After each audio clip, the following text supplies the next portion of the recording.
these companies are coming. They're coming to a community near you. They're going to use the argument of efficiency. And even if you have a perfectly good water supply, you're still going to get city councils thinking that they can save some money by handing this over to these companies, which is a mistake. The three big are called Suez, Vivendi, and RWE Thames. Two are French. One is a German-British conglomerate. And they have grown exponentially. Vivendi Environment has an international staff of 165,000 people, bigger than the government staff of many, many, many countries. I mean, all three are among the top 100 corporations, in terms of top 100 for-profit corporations in the world. They are huge, they are powerful, they are backed by the World Bank. They are now being supported by new laws being drafted at the World Trade Organization, which will give them incredible new powers of entry into countries. And they are not fooling around. The people need to know about them. And then we have governments all over the world giving bottled water companies cheap access to water, which they could, which they shouldn't be doing at all, but if they were doing, they could be, selling and making some money back for their communities, for their schools and hospitals and water treatment plants and so on. So it's just at the beginning stage. Forbes magazine says that water is the best investment, that it will be, and that's why I call it blue gold, that it will absolutely continue to go up in value, and that they had a whole special on water a couple of years ago, like the whole edition of their magazine, and they just said it's the hot stock of the future. And they estimate it'll be in the trillions and trillions of dollars for profit within a few years. You cannot delink issues like land or water or other natural resource politics or policies from economic globalization, because economic globalization under the Washington Consensus rules is really just about letting the market decide everything and putting everything on the open market for sale, including things like healthcare that we used to think were people's fundamental rights and a service and not something for somebody to make a profit on, but that's all changed. So in this world that they have built, water has become just another commodity, and we need to change. We need to challenge the notion of unlimited growth, of unregulated free trade, which is always going to benefit the big countries, the big corporations, the big industrial farms. It's always going to go with the big over the small.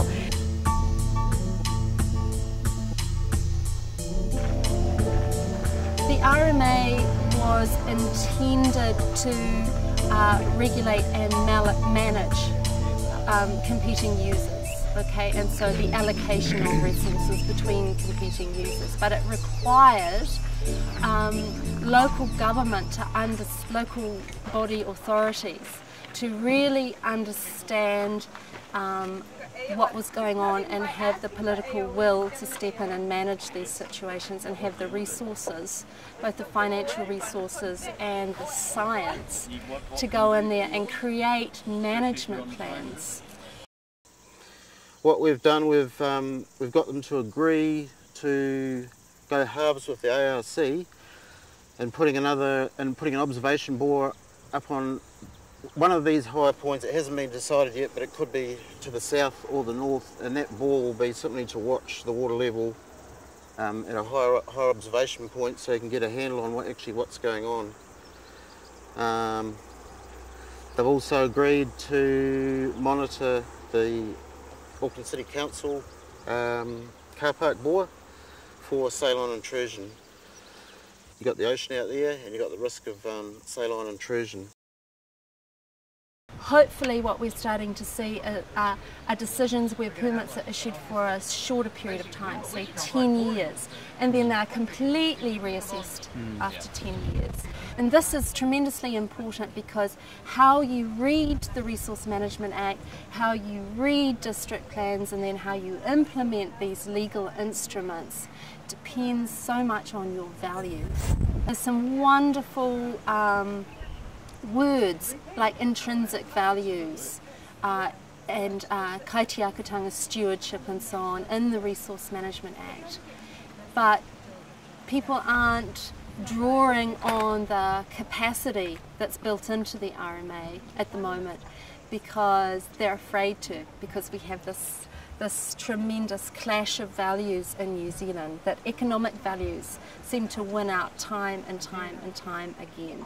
And often through fear-mongering, often through people saying, well, you know, the gross domestic product of New Zealand is only this at the moment, and if we want to be there in terms of OECD ratings, we have to, you know, we have to embrace this knowledge economy, and we have to use our resources in this way, overlooking that there are potential opportunities to use resources in different ways.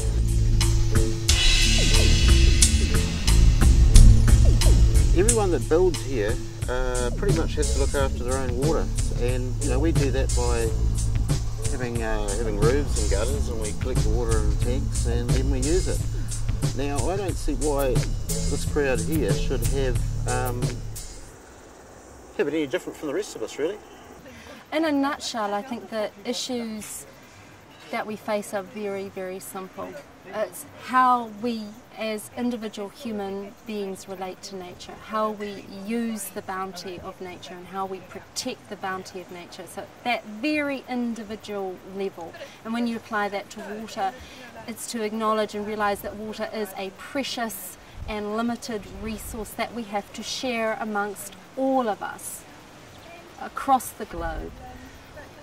And then on the basis of a much deeper understanding of our relationship with nature and a different value being attached to that, we have to then make sure that that is the way our society behaves through our regulatory bodies, through our local government authorities, central government authorities, corporations, non-profit organisations, right through. This deep care, respect and stewardship for nature has to be reflected through everything we do at every level.